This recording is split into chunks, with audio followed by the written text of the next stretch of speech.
बहुत समय पहले एक छोटे से गांव में एक लालची चोर रहता था। उसका नाम रामू था।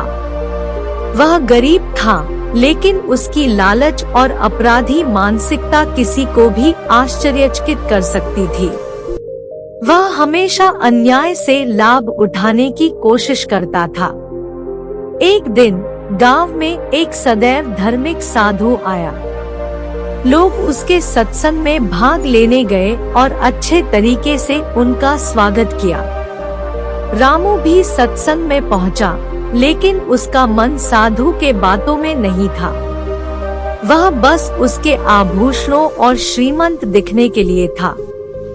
साधु ने लोगों को नैतिकता और साहस की महत्वपूर्ण बातें सिखाई और कहानियां सुनाई।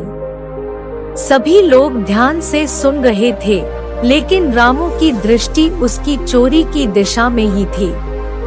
साधु ने एक किताब का उदाहरण दिया और कहा, यह किताब वह नगर के सबसे अमीर व्यक्ति की है जो कितने ही खजाने में से छोटे छोटे चोरियां करता रहता है।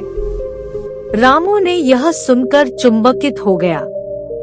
उसने अपने मित्र से कहा, आज रात को मैं इस अमीर व्यक्ति के घर चोरी करके उसकी सारी धन संपत्ति हड़प लूंगा। रात के समय रामू उस अमीर व्यक्ति के घर की ओर बढ़ा। उसने एक बड़ी सी किस्मत वाली छलनी लेकर आया था।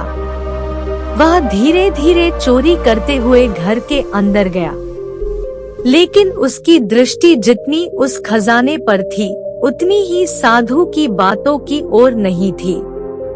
जब उसने खजाने को खोला तो उसमें सिर्फ एक पत्थर मिला।